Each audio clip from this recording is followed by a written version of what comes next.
كرو ماشي حبل استمشي كسعود waayahay dagaalka meeqa soo bilaabmay dhimashadu 20 meeyo ay si cagacageynaysaa dhaawacana 50 meeyo ay u sii socdaa waa beelo Soomaaliyeed oo walaalo ah oo si arxan daran isugu leynaysa isuguna gumaadaysa bartamaha gobolka Hiiraan waxa dila wadaagtaa khasaaraha rasmiga ah ee ka dhashay dagaalkan wallahi dhaawaca iyo dhimashada dhaawaca badan dhimashadana waxay gaaraysaa ilaa 20 ruux dhaawacuna waa kasii badiyay intaas lama jiro aabbo Soomaaliyeed oo dhanka reer Hiiraan oo dagaalku ka bilowday kuwani waa beelo Soomaaliyeed oo walaalo ah oo wada dega gobolka Hiiraan ayaa maalmihii iyo saacadihii u dambeeyay waxa ay si naxariis darro isugu gumaadeen deegaanihii tuulooyin hoos yimaada ama u dhaxaysa degmooyinka Jalaqsi iyo Buule Burde oo ka wada tirsan gobolka Hiiraan waxa ay beelahan Soomaaliyeed sidan isugu gumaadayaan kaliya waa daaqsiin inta idin soo gudbin mid kamid ah dadka deegaanka nala hadlay aan kula wadaaga daawade xaaladda xilligan ka taagan xilligan marka ay taagan tahay waxa la soo xasuustaa erayadii iyo gabaygii Allah u naxariistay Abwaan Suldaan Timcade ee ahaa dirdir la sulay intaan weerar daba joogno oo ay dumarku weerkiisitaan danabadiina waayay oo sida dureemada meedka u yeel dibadiina walla dugsan maysan hadda dunida joogtaane dugsi male qabyaaladii waxay dumisa mooyaane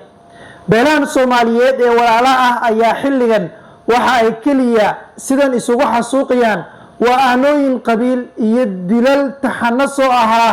oo halkaasi ka socday waxay xilligan sii gaartay in qasaaraha intan la eg in xilligan dagaalkan uu ka dhashay waa kan mid kamid ah dadka deegaanka intaan wareysigiisa idin soo gudbin qadka ayuu si toos ah ugu jiraa waxaan idinka codsanayaa inaad muuqaalkan like saartaan oo aad sii shargareysaan kana qayb qaadataan inaad ka hortagtaan in mar kale dhiig xaq darra oo sidan u daadan oo aad sii gudbisaan bal iga waran xilligan dagaalkan qasaarihiisa dhimashada iyo dhaawaca iyo xiisada xilligan halka ay marayso wallahi dhaawaca iyo dhimashada dhaawaca badan dhimashadana waxay gaaraysaa ilaa 20 ruux dhaawacuna waa kasii badiyay intaas lama jiro aabbo Soomaaliyeed oo dhanka reer Hiiraan oo dagaalku ka bilowday waxa dilay dad oo beero tabcata oo shabeellada dhaxaha dilay kabacdi dagaalkii uu sii ballaartay marka ay sidan isku gumaadayaan beelahan Soomaaliyeed ee walaalaha ah waxaan ku weydiiyay aawa maamulkii iyo taraskii ka dhisnaa degmadaasi maxaa wax looga qaban waayay wax maamula oo labada xirif amba shabeellada dhaxaha ka yimaadaan amba gobolka Hiiraan ka yimaadaan wax maamul sheegto amba dawladda ha sheegto oo halkaas ku baxay ma jiraan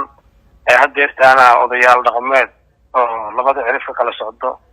ayaa halkii joogo waa mid kamid ah dadkii deegaanka oo noo waramay xaalka xilligan halkan ayuu marayaa markale waxaan ka codsanayaa inaad qayb nagala noqoto in dhiigan xaq darrada sidan uusan ku sii daadan oo dadkan la kala dhaxgalo si muuqaalkan oo u gaaro ciddii ugu habooneed ee xaaladan loo baahnaa inay wax ka qabtaan dhaqankii siyaasiyiintii maamulkii dawladdii iyo madaxdii dalka markay laagsaar muuqaalka oo sii shargare mala dhiban tahay oo ma isku aragtaa qandho joogto ah madax xanuun laba zaa'id ah bogo iyo beerka oo ku olola tabardarro zaa'id ah xubnaha oo ku xanuuna ama socodka oo ku dhiba indhuhu ma ku madoobaadaan kaalay waxaan ku hayaa dhakhtarkaagii isbitaalka Fiqi Hospital waxaa kugu diyaaro 24 saaxiigan kugu ah dhakhtar Fiqi oo in ka badan 30 sano taqasus leh caafimaadku waa qaali hadda gaar isbitaalka Fiqi oo kumaan eeb uu ku caafiyay ama kala xiriir lambarada shaashada kaaga muuqda